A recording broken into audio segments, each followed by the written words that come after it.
Secretary home, secretary GAD दोनों को हटाया है।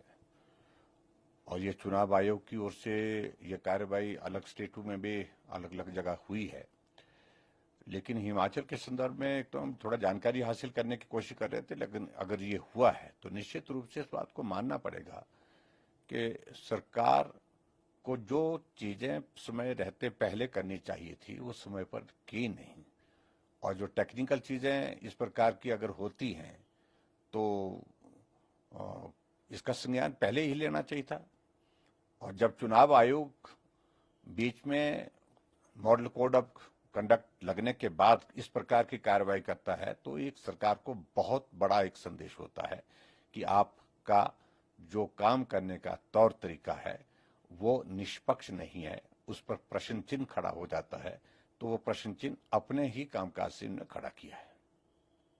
तो यही कारण बनते आपको कि मुझे लगता है कि यही कारण अभी तक, क्योंकि शिकायत अभी तक किसी की ओर से हमने की नहीं। हमारी ओर से एक ही शिकायत हुई है, जो 1500 रुपए के जो फॉर्म अभी इन दिनों में भरे जा रहे हैं वो बहुत बड़ी एक gross violation of model code of conduct की है।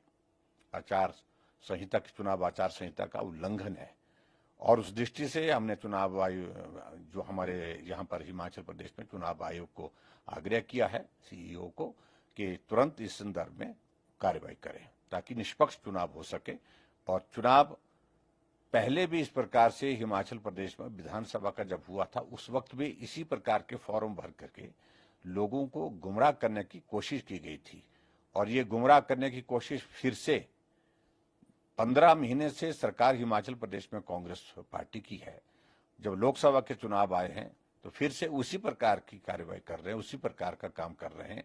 फॉर्म भरने के लिए लोगों के बीच में जाकर के महिलाओं को गुमराह करने की कोशिश कर रहे हैं। ऐसे उस फॉर्म में चीफ मिनिस्टर की फोटो भी लगी थी। उसमें चीफ मिनिस्टर की फोटो है, शायद इंदिरा गांधी की भी फोटो उसमें है। अब कोई बता रहे थे कि फोटो हटाने के लिए कह दिया, उसका कोई अर्थ नहीं बनता है। और सही बात तो यह है कि जब बजट में उस स्कीम के लिए प्रावधान नहीं है, ये सिर्फ फॉर्म भर के रखेंगे सिर्फ वोट लेने के लिए, और वोट लेंगे, वोट लेने के बाद फिर वही स्थिति होगी कि पैसा नहीं है, अभी आप दे नहीं सकते हैं। तो आपकी कंप्लेंट को मान लिया गया है? हमने कंप्लेंट दी है, उसका अभी हमें कोई जवाब नहीं, हम उसका इंतजार कर रहे हैं। और आज हम थोड़ी देर में हम बात करने वाले हैं इलेक्शन कमीशन में कि उस हमारी कंप्लेंट का क्या हुआ, उसका संज्ञान लेना चाहिए, तुरंत लेना चाहिए और आवश्यक कार्रवाई करनी चाहिए।